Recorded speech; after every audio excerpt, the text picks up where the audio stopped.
온유하우스에서 전하는 복음의 능력과 함께하는 사도행전 묵상 6월 2일 묵상을 시작하겠습니다. 오늘은 사도행전 1장의 후반부의 말씀을 함께 읽고 묵상을 이어가겠습니다. 오늘 묵상의 제목은 그럼에도 이어지는 예수의 사역입니다. 오늘의 말씀을 읽겠습니다. 사도행전 1장 12절에서 26절입니다. 제자들이 감람원이라는 산으로부터 예루살렘에 돌아오니 이 산은 예루살렘에서 가까워 안식일에 가기 알맞은 길이라. 들어가 그들이 유하는 다락방으로 올라가니 베드로, 요한, 야고보, 안드레와 빌립, 도마와 바돌로메, 마테와 알페오의 아들 야고보, 셀롯인 시몬, 야고보의 아들 유다가 다 거기 있어 여자들과 예수의 어머니 마리아와 예수의 아우들과 더불어 마음을 같이하여 오로지 기도에 힘쓰더라. 모인 무리의 수가 약 120명이나 되더라. 그때 베드로가 그 형제들 가운데 일어서서 이르되 형제들아, 성령이 다윗의 입을 통하여 예수 잡는 자들의 길잡이가 된 유다를 가리켜 미리 말씀하신 성경이 응하였으니 마땅하도다. 이 사람은 본래 우리 수 가운데 참여하여 이 직무의 한 부분을 맡았던 자라. 이 사람이 불의의 싹으로 밭을 사고 후에 몸이 곤두박질하여 배가 터져 창자가 다 흘러나온지라. 이 일이 예루살렘에 사는 모든 사람에게 알려져 그들의 말로는 그 밭을 아겔다마라 하니 이는 피밭이라는 뜻이라. 시편에 기록하였으되 그의 거처를 황폐하게 하시며 거기 거하는 자가 없게 하소서 하였고 또 일렀으되 그의 직분을 타인이 취하게 하소서 하였도다. 이러므로 요한의 세례로부터 우리 가운데 올려져 가신 날까지 주 예수께서 우리 가운데 출입하실 때 항상 우리와 함께 다니던 사람 중에 하나를 세워 우리와 더불어 예수께서 부활하심을 증언할 사람이 되게 하여야 하리라 하거늘. 그들이 두 사람을 내세우니 하나는 바사바라고도 하고 별명은 유스도라고 하는 요셉이요 하나는 마띠아라. 그들이 기도하여 이르되 뭇 사람의 마음을 아시는 주여 이 두 사람 중에 누가 주님께 택하신 바 되어 봉사와 및 사도의 직무를 대신할 자인지를 보이시옵소서. 유다는 이 직무를 버리고 제 곳으로 갔나이다 하고 제비 뽑아 마띠아를 얻으니 그가 11 사도의 수에 들어가니라. 아멘. 오늘의 묵상을 함께 나누겠습니다. 지금 이곳의 분위기는 매우 침울합니다. 좁은 다락방에 120명이 모여 있지만 누구도 웃거나 농담을 하지 못하고 있습니다. 그저 하나님께 간절히 기도할 뿐입니다. 우리의 스승인 예수 그리스도가 죽은 지 사흘 만에 부활했을 때 우리는 환희에 찼었습니다. 그로 인해 뿔뿔이 흩어졌던 무리들이 다시금 모여들었습니다. 우리는 예수 그리스도가 당장이라도 하나님의 나라를 회복할 것이라고 기대했었습니다. 그러나 예수님은 그 사명을 우리에게 남겨주시고 하늘나라로 올라가셨습니다. 우리는 이제 막막하지만 그 사명을 이어가려고 합니다. 그래서 먼저 예수님이 세우셨던 사도들의 빈자리를 채우려 합니다. 이 과정에서 우리는 과거의 아픔과 우리 안의 상처와 마주해야 합니다. 우리와 함께했던 가룟 유다가 저지른 일들입니다. 그는 예수님의 제자였으나 예수님을 배반하고 스스로 피를 흘리며 목숨을 끊었습니다. 그 끔찍한 과거를 뒤로하고 이제 우리는 앞으로 나가기로 결단합니다. 그 첫 번째가 가룟 유다의 빈자리를 채우는 것입니다. 그리고 다시금 예수님이 주신 사명을 기억하며 하나님의 나라를 세워가려 합니다. 사도행전 1장의 후반부에는 예수님의 승천 이후 다락방에 모여 새로운 사도를 뽑는 장면이 등장합니다. 이 장면을 묵상할 때마다 마치 폭풍우가 핥히고 지나간 자리를 힘겹게 재건하는 사람들의 모습이 떠올려집니다. 평생 수고하고 지은 집과 논밭이 한순간에 사라졌지만 이들은 다시금 집을 청소하고 논밭을 돌봅니다. 살아가야 하기 때문입니다. 계속해서 가정을 이어가고 자녀들을 키워야 하기 때문입니다. 그리스도인이 힘겨운 일들을 만나도 예배하며 주의 일을 포기하지 않는 이유는 무엇일까요? 주님이 주신 사명이 있기 때문입니다. 이 땅에서 남겨진 일들이 있기 때문입니다. 사도행전 1장의 제자들의 모습에서 바로 이 모습을 보게 됩니다. 이들이 사명을 이어가기 위해 제일 먼저 한 것은 가룟 유다의 빈자리를 채우는 것입니다. 그 과정에서 그들은 기억하기 힘든 과거의 폭풍우와 같은 사건을 대면해야 했습니다. 함께 동거동락하던 가룟 유다가 예수님을 배반했던 과정, 그리고 죄책감에 의해 피 흘리며 자살했던 과정을 떠올려야 했습니다. 이 모든 기억이 그들을 낙심의 구렁텅이로 빠뜨릴 수 있습니다. 사람에 대한 불신과 사명에 대한 회의가 들게 할 수 있습니다. 그럼에도 이들은 그 상처의 흔적을 지워가며 신앙의 공동체를 다시금 세워갑니다. 예배를 이어갑니다.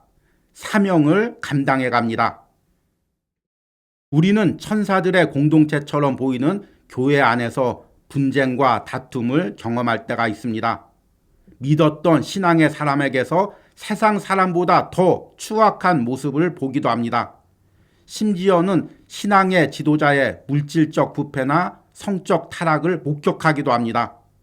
그럼에도 우리는 예배를 이어가야 합니다. 그럼에도 우리는 사명을 이어가야 합니다.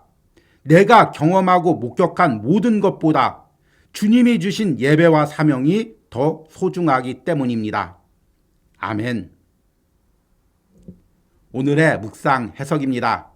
오늘은 사도행전 1장 후반부의 말씀을 묵상했습니다. 어제 묵상한 사도행전 1장 전반부의 말씀에서 예수님께서는 하늘로 승천하시면서 제자들에게 사명을 남겨주었습니다.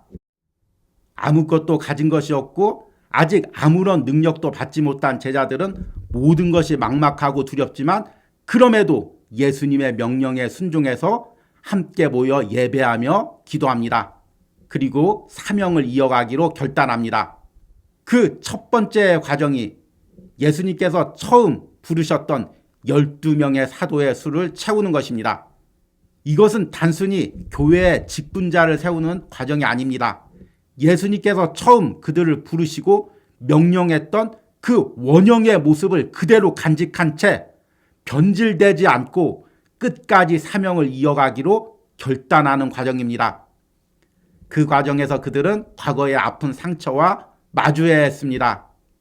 자신들과 함께했던 가룟 유다가 예수님을 배반하고 그 죄책감에 의해 스스로 자살했던 사건입니다.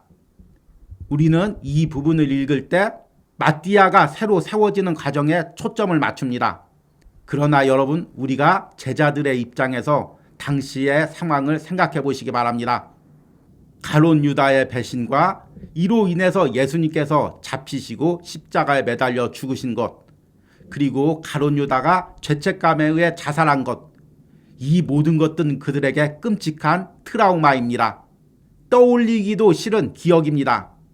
아울러 자신들과 함께했던 사람이 예수님을 배반했다는 것은 자신들의 수치고 덮어두고 싶은 일들입니다. 그럼에도 불구하고 그들은 사명을 이어가기 위해서 이 일을 끄집어냅니다.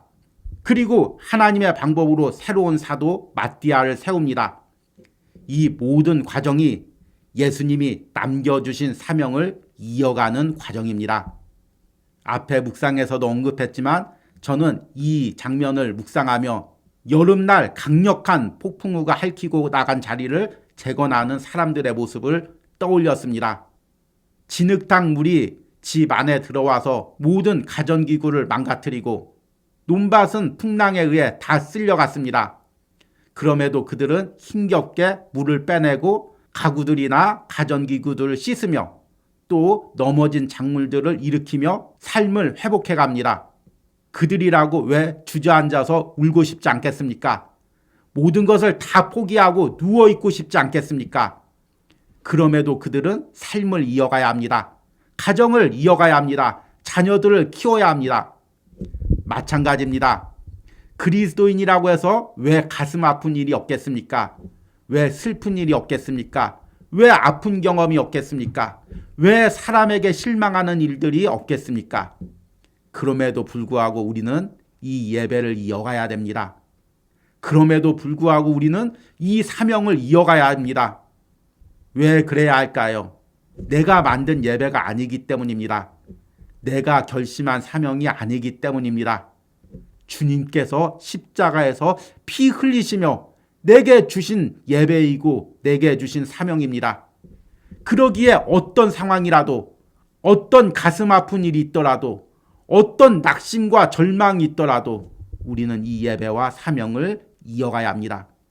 그리고 제자들처럼 이렇게 예배와 사명을 이어가다 보면 성령님께서 오셔서 우리 마음을 위로하시고 새 힘을 주시고 예전에는 없었던 새로운 능력을 부어주실 것입니다.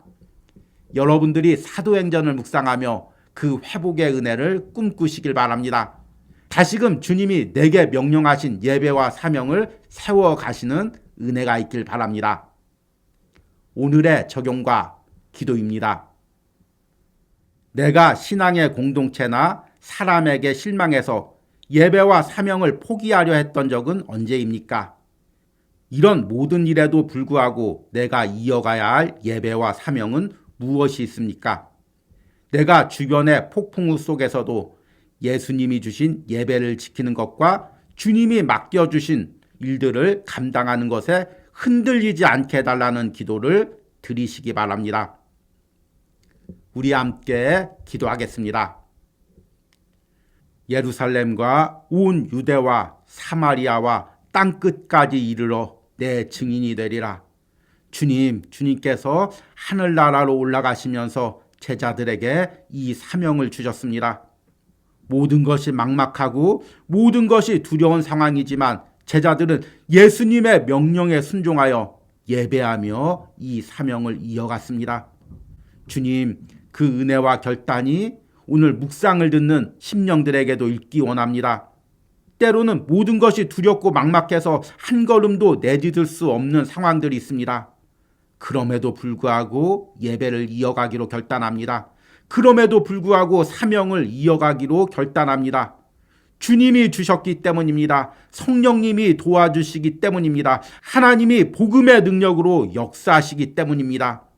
온유하우스 매일 묵상을 통해 사도행전을 묵상하는 심령들마다 그 은혜를 회복하게 하여 주시옵소서. 예수님의 이름으로 기도했습니다. 아멘.